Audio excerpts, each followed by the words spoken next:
Hey everyone and welcome back to Final Fantasy XIV, where today we are continuing the main story by continuing the long series of fetch quests in order to prepare for a banquet up at Costa del Sol to prove to the company of heroes that we are capable of taking on Titan. So then, Landonel, you were telling us about an Adamantoise that we need to hunt for its eggs. Can you tell me more about that? Landonel needs to explain a few things to you.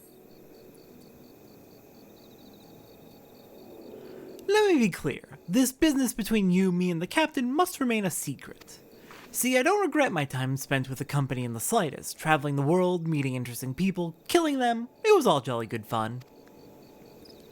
Alas, Gridanians are, by and large, an unforgiving lot, Detto here being a rare exception. I've had to go to great lengths to ensure that I am seen as a model citizen, with no taste for drinking, whoring, gambling, and all those other activities I so dearly miss. So understand that if you ruin my little charade by wagging your tongue, I'll fashion a noose with your entrails and hang you from the nearest heavens pillar. Well, what are you waiting for? There's a perfectly good Adamantoise egg in a nest to the east of here, just ripe for the taking. Not that I expect you to live long enough to claim it.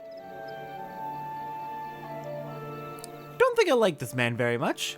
The mother never strays far from the child, and you will surely be attacked the moment you lay hands upon the egg. There will be other heroes, Satora. You do not need to challenge Titan. Abandon your quest, or your corpse will rot in the swamp. And yeah, they're not even remotely subtle about it. This entire banquet, collection quest, fetch quest, they just really do not want us to be the ones to fight Titan. They do not want to see more people die to Titan. Alright then, let's see, where is this nest? Looks like it's going to be right around here. There's the egg. And we will undoubtedly get an Adamantoise immediately upon grabbing it. Hi there! You're big, and you are mean. So let's go ahead and get rid of you nice and quickly. Take a thunder to the face. Or let me run first. I did check the recommended rotation, and the thundercloud pops that you can sometimes get from thunder doing damage. It seems the recommended strategy is to actually save those specifically for... Oh, right, we need to get the egg itself. But it actually seems to be recommended to specifically save those for when thunder's about to wear off on the enemy, which makes perfect sense, honestly. Let the existing thunder do its damage. Thundercloud will last more than long enough that we can cast it again. That we can cast Thunder again once it has worn off. Alright, well then, Landonel. Good news. Your prediction of my death was wrong. I thought you might have the good sense to leave this place. By your continued presence, I take it you intend to persevere to the bitter end. Yep, and I succeeded even. Such bravery, such recklessness. That will serve you well against Titan. Leave the egg with me. I'll see that it gets to the captain. You should make haste to southern Thanalin. In Forgotten Springs, you will find a man named Uad Nun. He will be your next guide. Safe travels, Satora. Alright, I'll go ahead and meet you at Little Alamigo, and from there we'll be able to make our way south to our next destination. Right here in southern Thanalin, we are just outside of Little Alamigo, and we're going to be making our way all the way south to the Forgotten Springs at the south end of this area in order to find the next member of the company of heroes. We have made the route down here a good number of times in the past, all the way to the Sigoli Desert. Typically, I will take the path down through Zanrock to the west of the Zanrock encampment, and then down here into the Sigoli Desert. And then from there we would head west of the Forgotten Springs. However, this route takes us through level 40 and up to level 48-ish enemies. So it can be a little bit on the dangerous side. While I have been using it for job quests and gathering quests in the past, I'm not going to be doing that today. The actual intended route for us to take at our current level is to head through the Red Labyrinth here, past enemies that are no higher than level 30. And as we come to the end of the Red Labyrinth, we'll arrive at Nald's Reflection. And Nald's Reflection will bring us to where we need to go.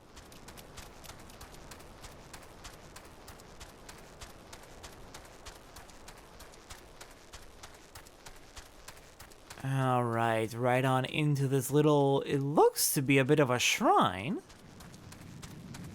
Climb up and over and speak to the gatekeep. This path leads to the Minotaur Malm. If you're headed there, I will show you the way. I would love to be shown the way. We are brought through a deep underground catacomb and arrive just north of the Forgotten Springs. It is a lovely shortcut, very worth making use of. Okay, let's get out of this slightly not actually a maze-like cave. It just had a surprisingly sharp bend there. And here's the Forgotten Springs, the home of the Yu tribe of the Seeker of the Sun Makote. So now that we've arrived, let's go ahead and get set up with the Aetheryte here.